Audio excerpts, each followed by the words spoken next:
L'Éternel est pour moi. Il est pour moi. Il est pour moi. Un abri sûr. L'Éternel est pour moi. Il est pour moi. Dis-le avec moi encore. L'Éternel est pour moi. Un abri sûr. L'Éternel est pour moi. Oh, dans la tempête, il est pour moi. L'Éternel est pour moi. Oh, il est un abri sûr. Un abri sûr. Il est pour moi un abri sûr. Oh, l'Éternel est pour moi un abri sûr. Absolument, tu l'es. Avec certitude, nous le disons. Et nous ne le disons pas pour nous encourager simplement. Nous ne le disons pas pour nous fortifier seulement. Nous le disons parce que c'est une certitude. Nous le disons parce que c'est vrai. Cela est vrai. Pour nous, Dieu est un abri sûr. Un abri sûr. Un abri complet. Un abri total. La gloire et l'honneur te reviennent.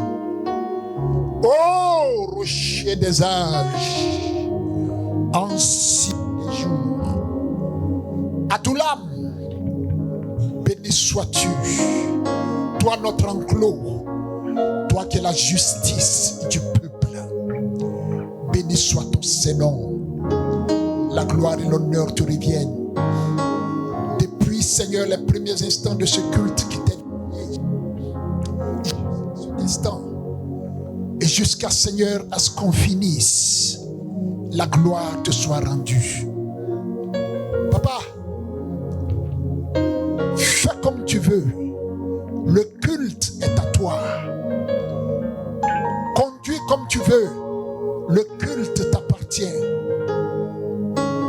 Agis comme tu l'entends. Le culte t'est dédié. Fais ce que tu entends faire. Fais comme tu veux. Le culte n'est qu'à toi et à toi seul. Ton peuple te l'apporte encore. Ton peuple te le donne encore. Avec joie, avec amour. Merci. Merci, Père. Au nom de Jésus, nous avons prié. Amen. Alléluia.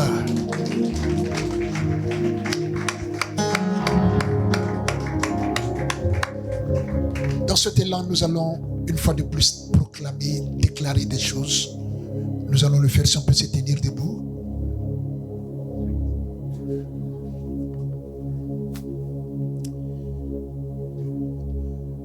Merci Seigneur.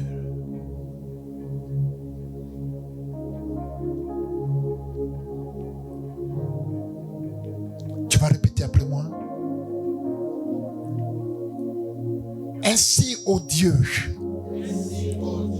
il t'a plu de m'envoyer dans ta présence, au milieu de mes frères et sœurs, afin que d'un commun accord, nous puissions lever vers toi nos voix,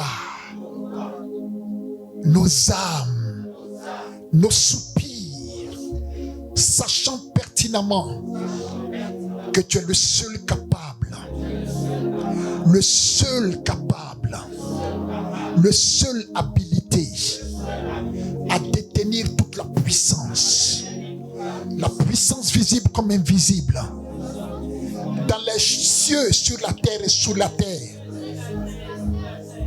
La gloire te revienne, ô Dieu capable, qui a fait de moi son enfant. Mon cœur te te dis merci. Et mon cœur se répand devant toi. Prends toute la gloire. Prends tout l'honneur. Prends toute la majesté. Et que l'on reconnaisse que c'est toi qui es Dieu. Il est écrit que tu es terrible dans l'assemblée des saints. Manifeste-toi, car ce culte est à toi. Mon cœur te l'offre, mon âme te l'offre, mon esprit te l'offre, mon corps te l'offre, mon être entier te l'offre. Tu es digne de le recevoir. Béni soit ton nom. La gloire et l'honneur te reviennent. Toi qui nous as convoqués dans ta sainte présence. Que nos oreilles soient attentives. Que nos yeux s'ouvrent pour voir. Au nom de Jésus, merci encore pour ta bonté. La gloire te revienne. Toi qui ôtes de dessus nous tout type de fardeau.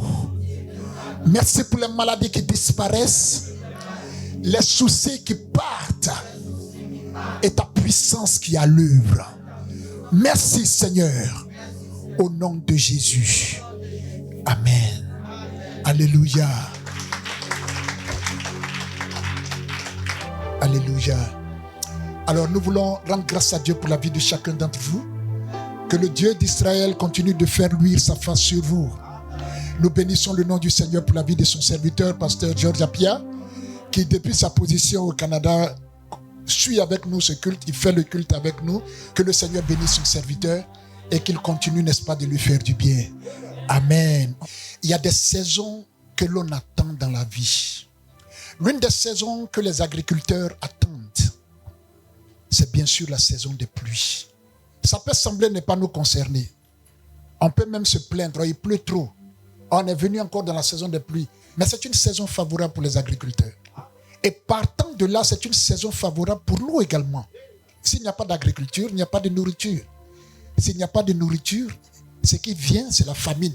Puisque la nature a horreur du vide, quand il n'y a pas de nourriture, il y a la famine. Alors quand une saison apparaît comme ça, ne te plains pas trop. C'est bon pour toi, indirectement. C'est pourquoi quand Dieu fait luire, ou bien il ouvre une saison nouvelle pour un frère ou une sœur qui est près de toi, réjouis-toi. Directement ou indirectement, tu es concerné par cette saison qui est ouverte pour la personne. Alléluia. Touche ton frère, ta sœur, dis-lui que Dieu ouvre une bonne saison pour toi. Comme ça, moi aussi, je vais en profiter. Quand il va ouvrir pour moi aussi, là, tu vas en profiter. Alléluia. Je veux qu'on abonde un peu dans ce sens-là. Au commencement, quand Dieu criait, ou bien il a créé les cieux et la terre, tout ce qu'il a ajouté à cette création, n'est-ce pas, était bon. Mais je vais parler d'un élément dans cette création-là, comme élément introductif du message que nous allons avoir. C'est ce que nous appelons les plantes. La première fois que les plantes sont apparues, elles sont sorties du monde spirituel, invisible. Et puis elles se sont matérialisées en cours de chemin pour devenir ce que nous voyons dans le physique. Parce qu'elles sont sorties de la bouche de Dieu, qui lui est spirituel. Donc elles viennent du monde spirituel. Chemin faisant, au moment où elles touchaient le sol, certainement, elles sont devenues ce matériel que nous voyons là, ou bien cet élément qu'on peut toucher, palpable, concret, qu'on voit. Alors quand les plantes arrivent et qu'elles commencent, n'est-ce pas, à tomber, certainement, je me dis que c'est possible qu'elles étaient déjà assez grandes, elles ont commencé à produire ce qu'elles devraient produire. Il n'a pas choisi, il n'a pas réfléchi un instant pour dire, bon, je vais faire venir seulement orange d'abord et puis je vais voir ce que ça va donner. En déclarant tout ce qui est plante, tout ce qui est espèce florale est sorti de sa bouche. Tout ce qu'on connaît comme ce qu'on ne connaît pas. Et il y avait tellement d'espace que ces plantes-là ont occupé la terre. Les scientifiques ont essayé de dénombrer le nombre d'arbres ou de plantes que nous avons sur la surface de la terre. Quand ils ont calculé, et qu'ils n'arrivaient plus à calculer, ils ont essayé de trouver un nombre qui pouvait aller, n'est-ce pas, dans leur sens. Et ils ont divisé ce nombre-là par le nombre d'êtres humains qui étaient sur Terre à cette époque-là, c'est-à-dire 7 milliards d'êtres humains. Le nombre de plantes qu'ils ont trouvés les ont divisés par le nombre d'êtres humains qui étaient sur la Terre. Et ils se sont rendus compte que chacun de nous, chacun des 7 milliards qui existent sur la Terre était propriétaire de plus de 300 000 arbres ou plantes.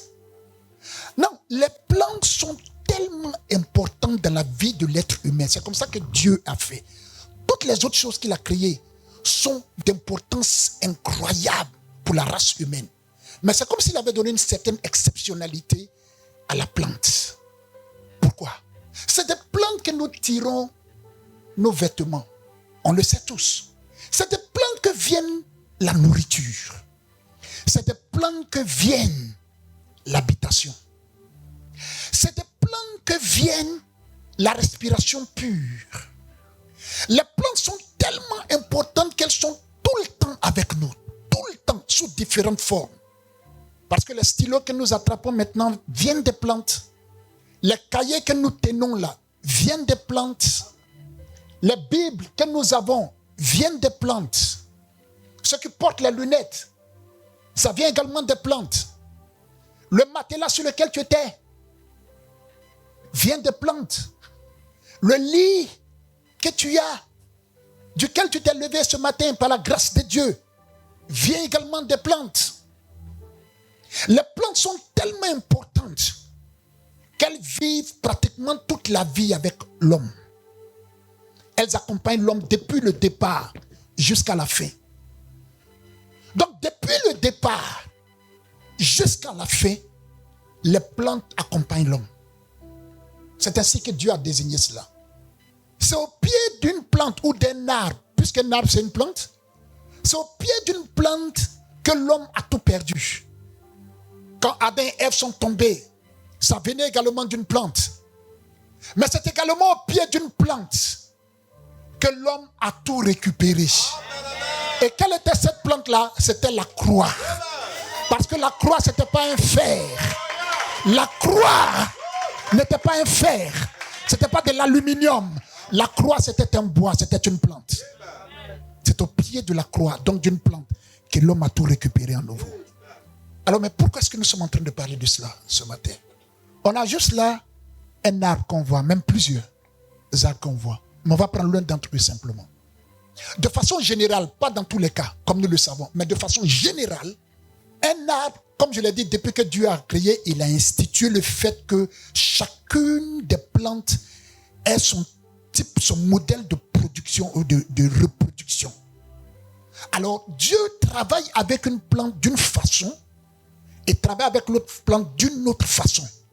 C'est ainsi que Dieu peut travailler avec toi d'une façon particulière et avec l'autre d'une autre façon. Il peut décider que toi, c'est ta saison de productivité qui est maintenant, et puis l'autre n'a rien. Et toi, pendant que tu finis ta saison de productivité, l'autre engage sa propre saison de productivité. C'est pourquoi maintenant, nous n'avons pas vraiment de mangue. Mais dans quelques mois, juste dans quelques mois, les mangues vont envahir le marché. Parce que ce sera leur saison de productivité. Ton temps viendra également dans le nom de Jésus. Ta saison de productivité viendra. Dis-le bien à ton ami, à ton frère, à ta soeur. Elle peut être en train de durer. Elle semble durer. C'est pas grave. Laisse le Seigneur faire. Alors, qu'est-ce qui se passe? De façon générale, Dieu a ordonné à plusieurs plantes de se reproduire à partir, n'est-ce pas, du système, n'est-ce pas, de la sémence, donc de la graine. Donc, qu'est-ce qu'il a institué? Que chaque graine qui doit se reproduire de telle et telle façon, et nous savons que c'est des centaines de graines qui se reproduisent de cette façon-là. Chaque graine qui doit donc se reproduire de telle et telle façon doit avoir un chemin par excellence pour sa reproduction. Un chemin par excellence. Chaque graine qui doit se reproduire doit avoir un chemin à prendre, un chemin par excellence à prendre. Sans ce chemin-là, sans la prise de ce chemin-là, la graine sera détruite, inutile. Elle disparaîtra. Elle deviendra complètement inutile. Sa vie n'a vraiment servi à rien. Si elle ne prend pas ce chemin-là, sa vie ne servira à rien à la fin de la journée.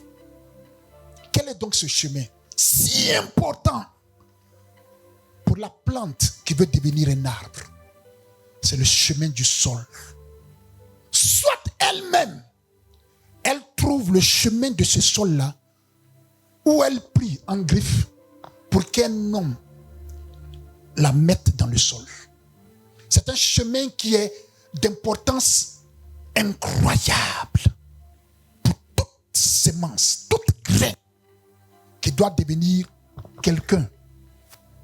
La plante ou la graine de baobab qui a entendu dire que les baobabs peuvent vivre pendant des décennies et des décennies et des décennies et des décennies, ne pourra l'expérimenter, cette graine-là. Elle ne pourra expérimenter cette vie de décennies, de centenaires même. Elle ne pourra jamais l'expérimenter si elle ne prend pas le chemin du sol. Elle entendra son nom. On dit que nous, on peut vivre longtemps. Oui, vous pouvez vivre longtemps. Mais comment on fait? Il y a un seul chemin. Il n'y a pas 2, il n'y a pas 3, il n'y a pas 4 possibilités. Une seule possibilité. Et cette possibilité, elle est à prendre ou à laisser. C'est quoi cette possibilité-là? Le chemin du sol. Soit elle-même, elle s'arrange à trouver le chemin de ce sol-là, ou bien un homme l'entraîne là-bas. De façon générale, les semences des plantes les plus prisées, qui font partie des plantes les plus importantes pour la santé humaine directement, facile à trouver, il a fait de telle sorte que ces plantes-là soient amères ou fades. C'est pourquoi tu ne peux pas t'amuser à mâcher, n'est-ce pas, une graine d'orange. L'orange est sucrée. Waouh, cette orange est sucrée. Amuse-toi avec la graine. Elle n'est pas appelée à être mangée. Elle est appelée à trouver le chemin du sol. Mais par exprès, il a rendu la plupart des graines amères ou bien fades. De telle sorte que quand tu presses une orange, tout de suite tu rejettes. Alléluia. Le chemin du sol. Toute graine qui veut devenir une plante demain doit obligatoirement trouver le chemin du sol. Alors, qu'est-ce qui se passe là-bas? Quand la graine finalement trouve le chemin du sol, jusqu'à un certain niveau dans le sol, et elle est ensevelie. Une fois là-bas, c'est elle seule qui sait ce qui lui arrive. Et bien sûr, le Seigneur. Mais nous avons finalement, à cause des études et tout ça, Dieu a fait grâce pour que l'on puisse comprendre ce qui arrive là-bas. L'une des choses qui arrive à la graine, dans le sol, à ce niveau-là, c'est bien sûr ce qu'on appelle la mort. C'est un processus auquel elle ne peut pas échapper. Elle va l'expérimenter, ce processus. Tu veux devenir une plante, un arbre demain? Voici le chemin. On ne discute pas. Et donc dans ce sol-là, dans lequel elle est recouverte, quelque temps après, combien de temps? Le même jour, 3 jours après, une semaine, un mois, peu importe le temps que ça va mettre, elle va connaître, comme on l'a dit tout à l'heure, la mort. Les éléments du sol vont apparaître comme des ennemis. Elle peut être effrayée là-bas. Qu'est-ce qu'il y a ici? Je n'ai jamais vu ça. Mais d'où est-ce que ça vient? Qu'est-ce que c'est? Elle va regarder ces éléments-là qui ne vont pas lui faire de cadeau. Mais ce cadeau qu'ils ne vont pas lui faire là, c'est pour son bien. Puisqu'elle veut devenir une plante, elle veut devenir un arbre fruitier qui va bénir des générations. Les éléments desquels elle a peur en ce moment-là ne vont pas lui faire de cadeau. Le processus alors de destruction va entrer en place. La graine sera assaillie, décomposée, détruite, déstabilisée, jusque dans son fondement. Elle sera mélangée, méconnaissable. Si demain, au lieu d'attendre qu'elle ressorte comme une plante, tu décides, n'est-ce pas, de déterrer pour regarder ce qu'elle est devenue, tu auras peut-être pitié d'elle.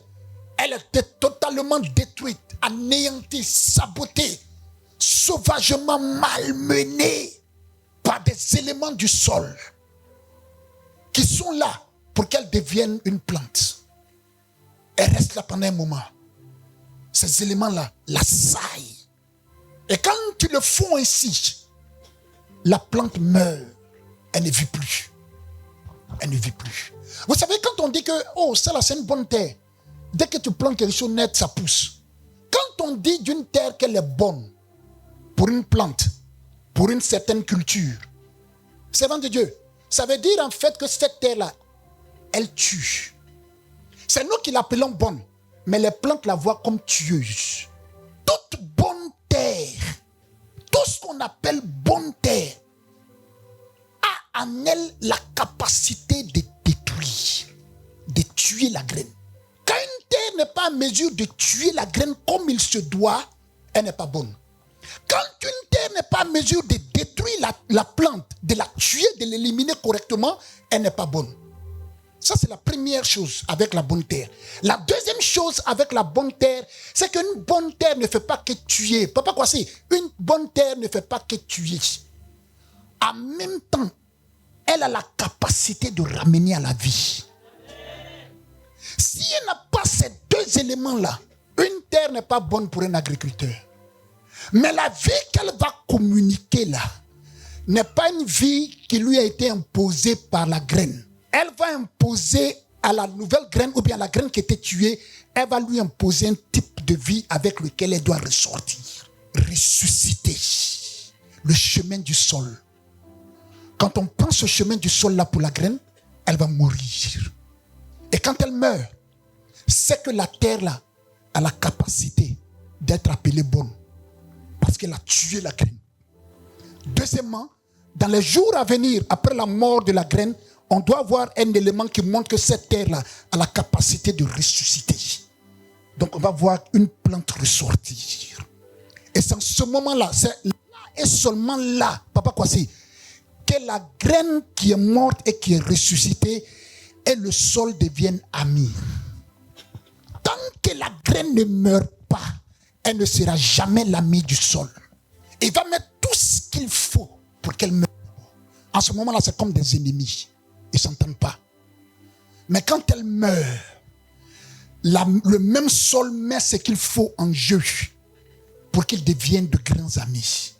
Qu'est-ce que le sol fait? Ou bien qu'est-ce que cette terre-là fait? Elle donne maintenant la possibilité à la graine qui est revenue à la vie de s'insérer en elle. Elle lui dit, ok, tu vois cette partie de ton corps-là, elle sera maintenant la racine qui va s'ancrer en moi. Ne permets pas qu'elle sorte. Enfonce-la fortement en moi. Mais est-ce que j'ai la capacité de le faire? Regarde comment je suis frêle, la racine va dire. Regarde comment je suis frêle, je n'ai même pas de choses. Oui, vas-y, je vais te donner ce qu'il faut pour que tu puisses t'ancrer en moi. Fais seulement, tu vas voir que je vais te laisser entrer. Tu vois, et puis elle laisse. Cette graine-là, qui a commencé à avoir quelque chose qu'on peut appeler pied ou bien queue, mais qui est appelée racine, commence à laisser cette racine-là entrer. Et puis elle se rend compte que, ah mais c'est vrai, j'arrive à la chose. Oui, tu vois, non? Vas-y, continue. Continue jusqu'à ce qu'elle s'ancre carrément. Quand elle s'ancre maintenant, le sol lui dit, ou bien la terre lui dit maintenant, étends-toi parce que tu peux faire ressortir encore d'autres parties de toi-même qui vont être appelées les racines secondaires. Fais-les ressortir. Je t'ai donné assez d'aliments, assez de nourriture. Vas-y. Et puis elle commence à faire sortir ces choses-là qui commencent également à s'ancrer.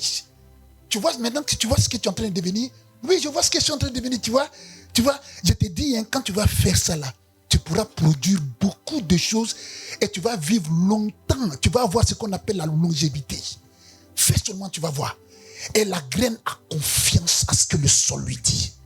Là où la plante doit mourir. Pour qu'on dise de ce sol-là, ou de cette terre-là, qu'on dise de cette terre qu'elle est bonne. Et donc, quand la plante prend maintenant une nouvelle forme, il y a cette communication entre la terre et la graine. Et la terre peut lui dire, maintenant que tu es ancré là, j'ai fait une ouverture pour que tu sortes. Quand tu vas sortir, tout le monde va te voir jolie. Ou bien tu n'as jamais apprécié une nouvelle plante. Qui n'a jamais apprécié une nouvelle plante ici? Qui a déjà apprécié une nouvelle plante qui sort de terre? C'est beau. Ou bien c'est pas joli? C'est beau. C'est le travail de la terre. Elle a façonné la graine, l'a mélangé ça, défiguré graine là, déstabilisé, entrer dans son ego, mélanger tout le système avec lequel la graine est entrée en elle, cette terre là, démolir tout ce qui est moi Mélangez ça. Quand si avant qu'elle sorte comme plante, tu regardes, tu risques de dire, mais c'est quoi ça? La terre n'a pas eu pitié. Quand elle a fini son processus, elle dit, tu peux sortir maintenant. Joli truc est sorti comme ça. Alléluia. Alléluia. Alléluia. Alléluia. Quand elle sort maintenant, qu'est-ce qu'elle découvre? Un nouveau, ou bien le monde la découvre. Oh, regarde comment c'est joli. Regarde comment c'est beau. Oh, on commence peut-être à l'encadrer déjà. Le soleil l'accueille. Le vent qu'elle ne recevait pas forcément en bas là-bas commence à souffler. Et comme si cela ne suffisait pas, les feuilles apparaissent. Waouh! Elle prend un temps, elle grandit. Elle grandit. Elle devient tellement mystérieuse que si tu décides de prendre cette chaise-là, tu t'assois. Tu dis, je vois comment elle grandit, plante là. Je m'assois pour voir comment elle grandit. Je m'assois ce matin, midi, soir. Pendant tout un jour, toute une semaine, tout un mois, toute une année. Elle ne va jamais te montrer comment elle fait. Comment elle va te montrer? Elle ne va jamais te montrer. C'est quand tu somnoles un coup, elle a poussé un coup. Elle ne va jamais te montrer comment elle fait. La terre dans laquelle elle est entrée là, lui a montré ce qu'on appelle le secret. Elle sait conserver le secret. Elle sait garder le secret.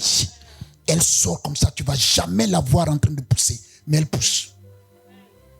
C'est comme les enfants. Demandons aux parents ici comment ils sont devenus comme ça, ils n'ont pas vu dedans. Ou bien vous avez vu dedans? Rien vu. Pourtant, ils dorment avec toi, c'est toi qui les laves, c'est toi qui les nourris, tout ça là. C'est un mystère. Vous savez pourquoi? Parce que le sein de la mère est un mystère lui-même. Donc ce qui sort de l'intérieur du sein maternel, dans son processus de croissance, il est mystérieux aussi. On ne le voit pas grandir, mais il grandit. Et c'est la même chose que Dieu fait à son Église. On ne se précipite pas avec ce qui sort des profondeurs. Tu risques de commettre des erreurs. Laisse ça aller doucement. Et donc quand elle apparaît comme ça, jusqu'à ce qu'elle devienne une plante, selon le type, n'est-ce pas, de semence qu'elle était, elle peut commencer à produire. Ou bien elle attend encore jusqu'à un certain nombre d'années. Quand elle a pris racine, avec, n'est-ce pas, l'accord ou la complicité du sol ou de la terre, c'est terminé. C'est parti comme ça. C'est justement ce que le Seigneur fait avec nous. Et nous demande, n'est-ce pas, de nous enraciner en Christ. C'est à partir de ce moment-là seulement qu'on peut devenir ce qu'il veut qu'on devienne. En ce moment-là, on voit bien la plante. On voit que la plante suit un processus qui est, n'est-ce pas, de sa nature. Si c'est un cocotier, n'est-ce pas, c'est comme ça que les cocotiers font. Si c'est un manguier, c'est comme ça que les manguiers font. Si c'est un temps, c'est comme ça que les choses... Mais ce qu'on oublie de dire, c'est avec la complicité de la terre.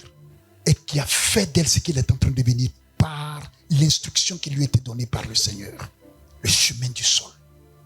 Quand elle apparaît comme ça, ni la plante qui deviendra un gros arbre, ni le sol ne feront de bruit. Pourquoi? Depuis le départ, elle a appris ce que c'est que la mort. Donc l'humilité est devenue son partage. Le silence est devenu son partage. Le calme est devenu son partage. Etc., etc. Ensemble, ils s'en vont. Jusqu'à ce que cette plante-là devienne un arbre majestueux. Le chemin du sol. Jean 12, verset 24, je crois bien. Verset 24, oui. En vérité, je vous le dis, si le grain de blé qui tombe en terre ne meurt, il reste seul. Mais s'il meurt, il porte beaucoup de fruits. Alléluia. Amen. Lis-le encore, s'il te plaît.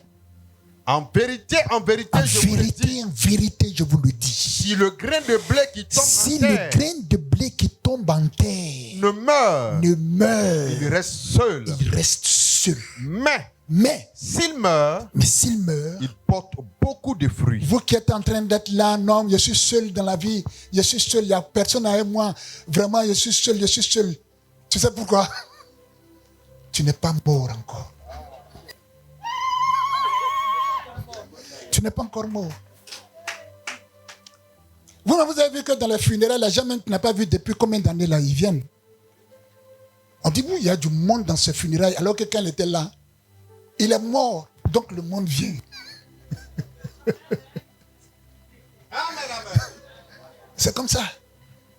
Tant qu'il est seul et puis il est dans le truc, il est comme ça. Mais allons dans le contexte biblique réellement. Quand le Seigneur dit, si le grain de blé, d'autres versions parlent de froment, quand il est dans cette forme, il tombe en terre et puis il ne meurt pas, deux choses.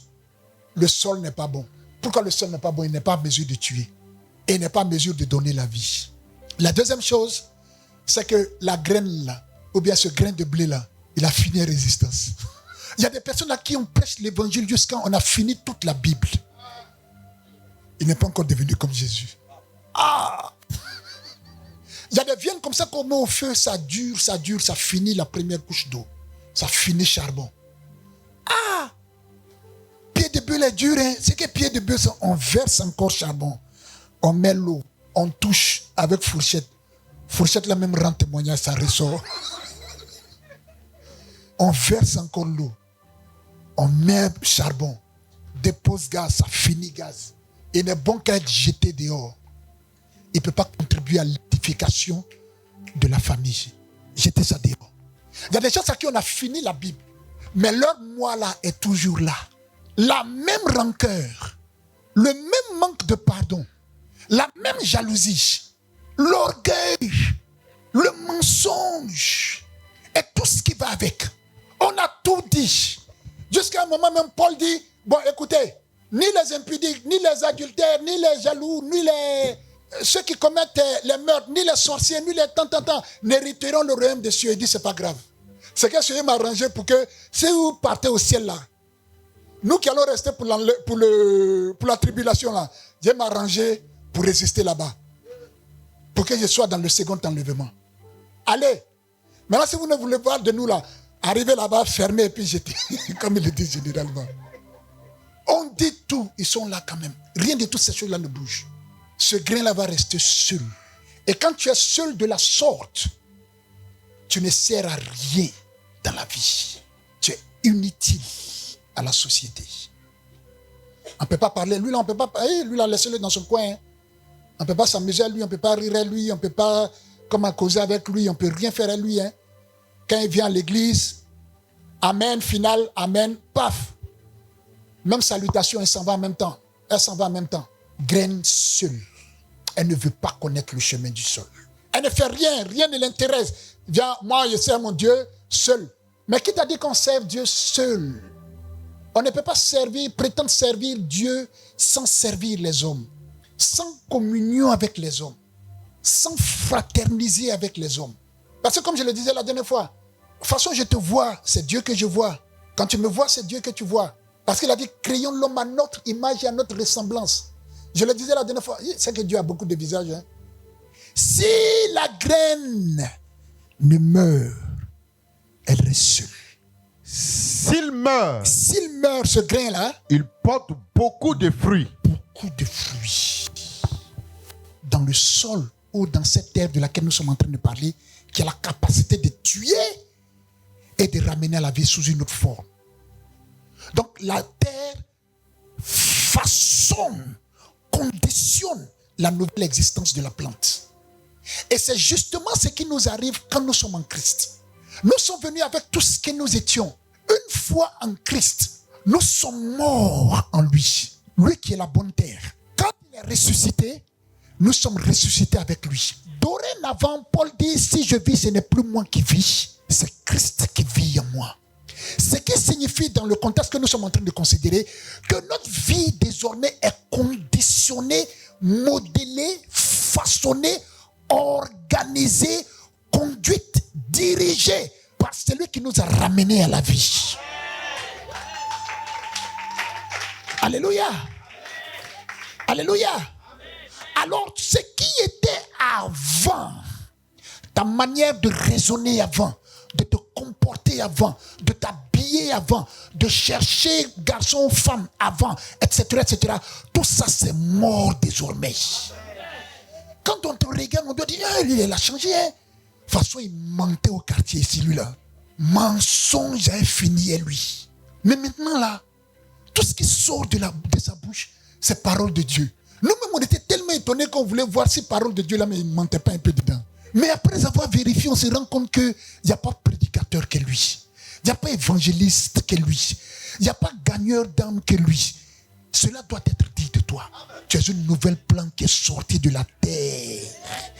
C'est ce que le Seigneur est pour nous. Jésus, quand on rentre en lui, la première des choses qu'il fait, c'est de nous tuer. Le christianisme est la seule religion qui commence avec la mort. Si tu ne meurs pas, depuis le départ, si tu ne meurs pas, il faut que tu meurs à un certain point. Si tu ne meurs pas jusqu'à ce qu'il vienne, tu n'es pas avec lui. Tant qu'il n'y a pas mort dans le christianisme, là, on ne laisse pas l'affaire. Tu viens en Christ, si tu n'es pas mort, il va tout faire pour te tuer en Christ. Il va tout faire pour que tu connaisses la mort. Si tu as résisté, tu n'es pas mort en lui, tu n'es pas avec lui. Donc l'une des premières questions, en fait, ce qu'on est en train de savoir quand on dit à quelqu'un, est-ce que tu connais Jésus? Est-ce que tu as reçu Jésus? Ce que ça signifie en fait qu'on ne mentionne pas tout le temps, qu'on ne dit pas peut-être pour une question de bienséance, un truc comme ça. Ce qu'on est en train de dire en fait, demander à la personne en fait, c'est est-ce que tu es mort en Christ? Et quand toi tu réponds, oui, je suis chrétien né de nouveau, j'ai reçu Jésus. Ce que tu es en train de dire aussi, c'est que oui, je suis mort en Christ, ou morte en Christ, et je suis ressuscité en lui. C'est ce que ça signifie quand tu dis, je suis une nouvelle créature, je suis né de nouveau. C'est ce que ça signifie en fait. Le christianisme ne te reconnaît pas. Jésus-Christ ne te reconnaîtra jamais si tu n'as pas pris le chemin du sol.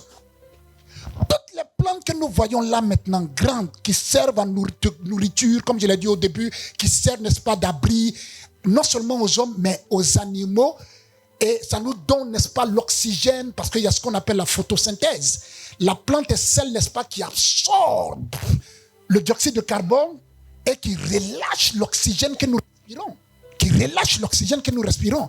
C'est l'une des raisons pour lesquelles quand Jésus était sur la croix, qu'est-ce qu'il a fait? Il a crié. C'était comme une sorte d'aspiration de tout ce qui est malédiction, maladie, etc., etc. Et cela se fait en cours de journée généralement. En cours de journée. Et puis la nuit, quand il a libéré la bénédiction maintenant qu'il nous donnait d'entrer carrément au ciel, la Bible nous parle des ténèbres qui ont envahi la terre. C'est les plantes qui font ce travail-là. Le travail de photosynthèse.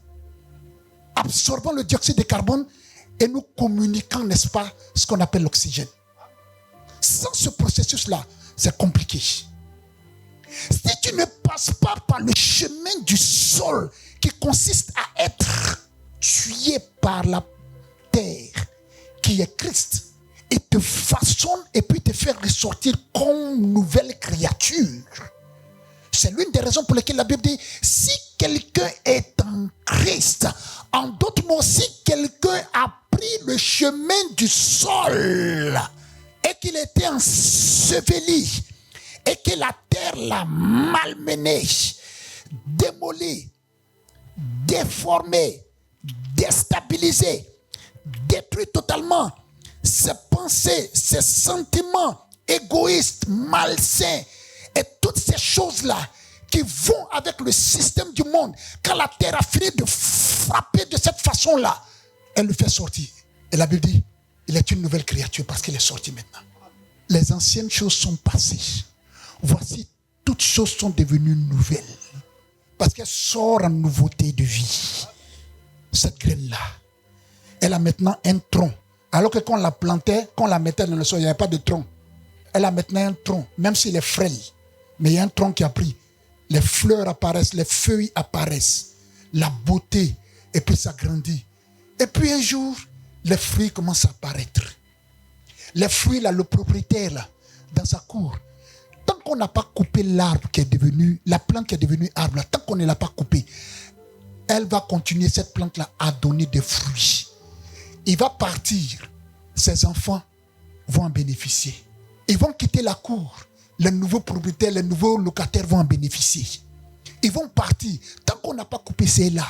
C'est pourquoi toutes les plantes que nous voyons, tous les arbres que nous voyons aux alentours, actuellement, ont connu ce processus-là. Les plantes que tu as chez toi, les arbres que tu as chez toi ont connu ce processus. Et c'est un processus que le Seigneur nous appelle à expérimenter. Regarde, il va te traiter durement. Hein. Regarde, il va frapper ça. Hein. Tu es d'accord? Tu as chaud.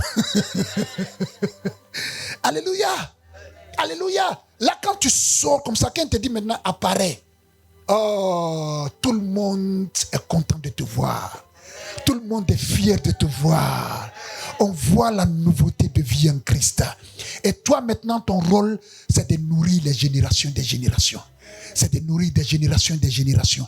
C'est de nourrir des générations et des générations.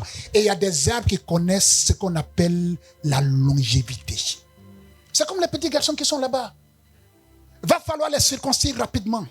Sinon, ça sera compliqué demain. C'est pourquoi quand tu viens en Christ, il va falloir qu'on circoncise ton cœur vite. Amen, amen. Sinon, ça sera compliqué. Amen. Ça devient dur, difficile. La circoncision du cœur, le chemin du sol, la destruction du moi. Et c'est justement ce que le Seigneur veut faire avec cette assemblée. Faire sortir des produits finis, capables de donner le fruit de Dieu, le fruit que le Seigneur a demandé qu'il produise à des générations et des générations. C'est pourquoi cette église, une église pour cette génération, mais pour chaque génération en même temps. Alléluia. Nous sommes la première génération pour cette génération, mais la deuxième génération va venir également pour sa génération et ainsi de suite. Alléluia. Mais il va falloir prendre d'abord le chemin du sol. La mort, la destruction. Il y a des personnes avec lesquelles on ne peut pas jouer, on ne peut pas rire. Bien sûr, il faut le respect, il ne faut pas mélanger les choses. Mais il y en a, on ne peut même pas. Visage serré depuis le début jusqu'à la fin.